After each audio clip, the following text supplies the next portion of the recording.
Today I will be talking about the Mfecane. Why? Well, because I'm preparing for my episode on Sopuza the First. And in preparing for the episode, I was trying to find the motif that runs through Sopuza's career. And at first I had considered the fact that Sopuza really is the first, shall we say, nation builder, state builder of Swaziland.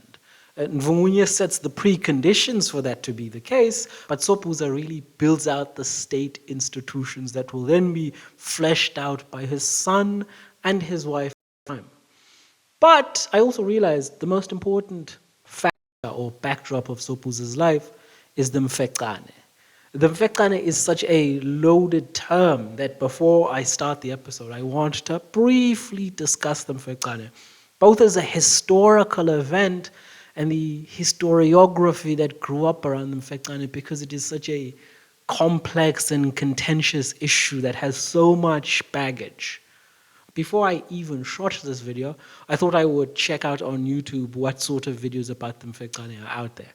And I came across this video of this man, I'm not going to say who, not to attack him, who lays out an account of the Mfecane that has been largely discredited in the literature and for very specific reasons.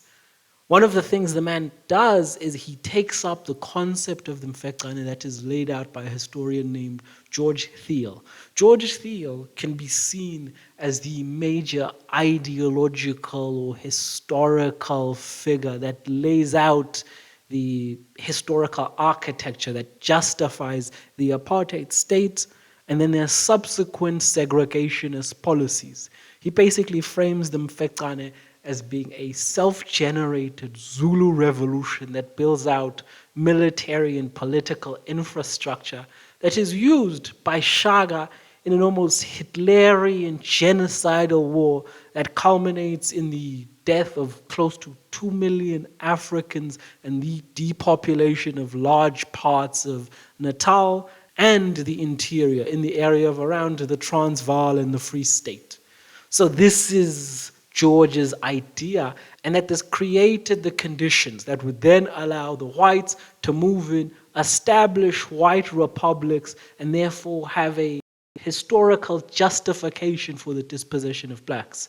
As you can see, this concept of the Mfecane is very loaded. There's also another element of the Mfecane that's incredibly loaded that I've been exploring in more details. I'm currently reading a book by Paul Landau. I had no idea about this book. It is the history of South Africa from the early 1500s to about, I think it's 1948 or 58. Anyways, it's a deeply subtle book, and it's no coincidence that in the acknowledgement, he cites the famous James C. Scott of Seeing Like a State. The point he's making is one that I think John Wright and Elizabeth Eldridge will be making in their upcoming book. I recently started a correspondence with John Wright, and we're planning on him coming onto the podcast. I'm going to do some interviews with him, but we've been discussing some of the work they're doing on the book, and what they're trying to show is that before the native population of Africa meets with whites, the nature of politics is not the tribal sort of teleologically directed towards state-building politics that we're used to. And I see some of that in John Landau's work. What he's trying to show is the composite nature of many of the things we come to call tribes. I'm only just in the beginning, but I want to give an example. During the 19th century, you have the creation of a group called the Griqua.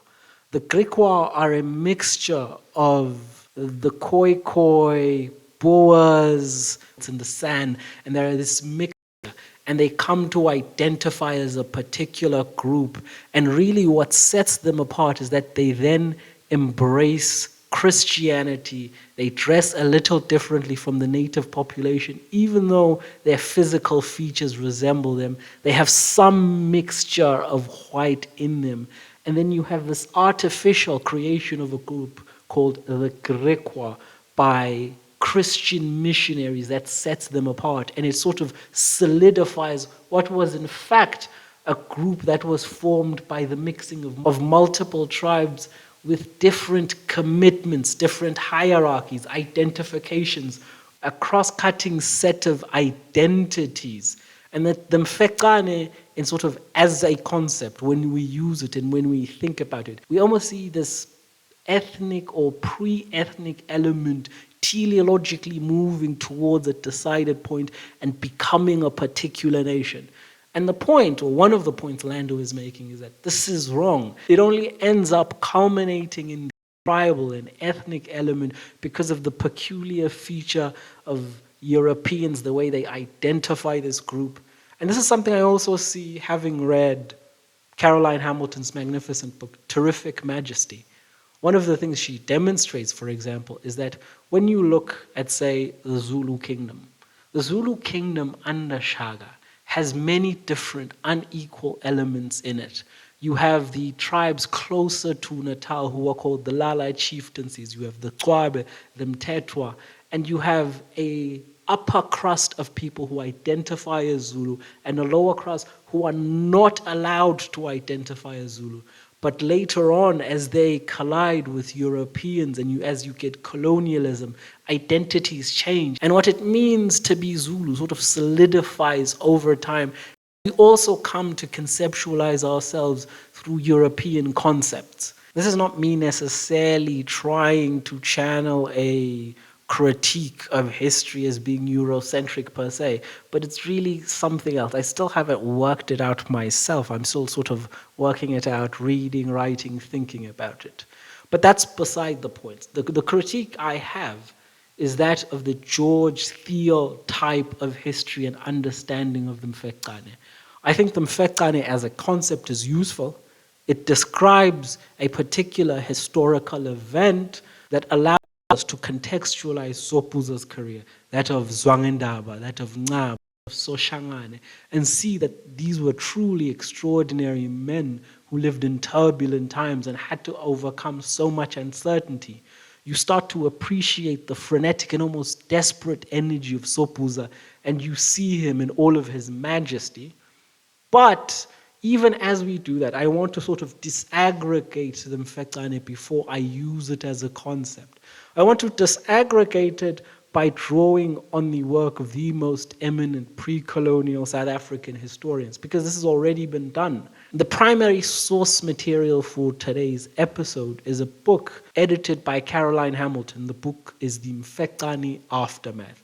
It is a collection of essays by the leading scholars in pre-colonial South African history, reacting to probably the most important single essay in the field, written by a very difficult man called Julian Corbing.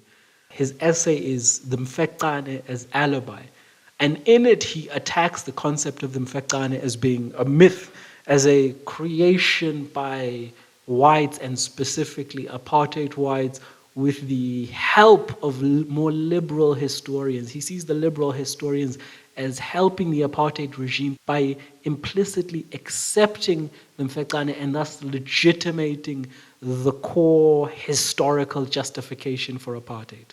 And so what Julian does, he goes to show that first, the Mfecane is not a Zulu creation. He seeks to cast the blame towards white and specifically the slave-raiding elements of white. He suggests that slaving in Delagoa Bay plus the slaving of Christian missionaries in Cape Town created a dynamic that eventually culminates in a great deal of chaos and then what comes to be called the Mfecane. Unfortunately for Corbing, his work is shot through with mistakes, exaggerations, and honestly, the most sort of ridiculous attacks on earlier historians. First of all, his contention about Delagoa Bay is just incorrect, because slave trading in Delagoa Bay only really takes off in the middle 1820s. At that point, the Mfecane has already started. In fact, if we take a very expansive view of the Mfecane takes place or begins in the 18th century. There is a reason I began, for example, with the expansion of the Tembe that break up into the Maputo, the wars of the Mtetwa and the Ndwandwe. So the Mfecane is not a Zulu. And one of the problems of Corbing's work is that he seeks to cast aspersions, for example, on the London society missionaries in the Cape, when the historical evidence shows that his attack on those missionaries, in particular Moffat, I don't know how you pronounce his name, is little more than just slander. And so what you see in the book, the Mfecane Aftermath, are the most eminent historians taking Corbing's case that the Mfecane is a justification for whites, and they're attempting to disaggregate the different elements of his argument. And they come to a conclusion through rigorous evidence that rubbishes the apartheid claims about the Mfecane, but still sees the Mfecane as a real historical event that happened. The Mfecane really does consist of the expansion of states, the consolidations of these different polities, the consolidation of demographic and ethnic groups. There is a great deal of turmoil and murder, nothing like the almost genocidal 2 million number that Theal comes up with, for example, but still, nevertheless, a great deal. But this is not a process led by the Zulus. This is not a process that, for example, in the depopulation of the interior by blacks. What the work of the subsequent historian shows is that the Griqua played a very important role, and that the Griqua themselves are responding to pressures from the Cape as the Cape sort of colony is expanding with time. Instead, what the Mfecane can be seen as is a trade, ecological, social, and political revolution that takes place in the South that is driven primarily by trade in Delagoa Bay, ecological transformation in the region, the expansion of the population, the Madlatule famine, and then the innovation of men and women meeting the challenges of the hour. And so I think if we frame it in that way, we start to reclaim the Mfecane as a real concept that we can use in understanding the events that unfold throughout this time without carrying the historical baggage that comes to justify apartheid states. This is why I think it's really important when you're talking about this subject to read up on the era. You cannot just listen to a podcaster like this guy or anyone else on the internet. Go read the actual literature. If you're interested in the narrative and historical account of Mfecane, I would recommend John Omer-Cooper's excellent The Zulu Aftermath. And then if you're interested in the critical analysis of the historiography, I think you should definitely read Julian Corbing's essay and then read the book The Mfecane Aftermath, because it's organized in a series of essays by the leading scholars in the field. And these are not people who agree with each other. That's the brilliant thing about it. If you're going to pick up that book, for example, I think there are a few core essays you definitely need to read. Before you pick it up, read Corbing's essay first, and then when you pick up the Mfecane Aftermath, read John Wright, that I think takes on the most defendable form of the Corbing argument. Then subsequent to that, you want to read Elizabeth Eldridge's essay in it. I think it is the most brilliant, and I think she comes to the conclusion that is basically the mainstream and dominant view about what the Mfecane is in the actual literature. And so that's really all I have to say for today. In the next episode, I'll get into Sopuza, but this was something I've been thinking about that was worrying me, and I felt an obligation, at the very least, to make this episode before I go on and make reference to the Mfecane throughout my Sopuza argument. Thank you. Like, subscribe, and then tune in for the next episode.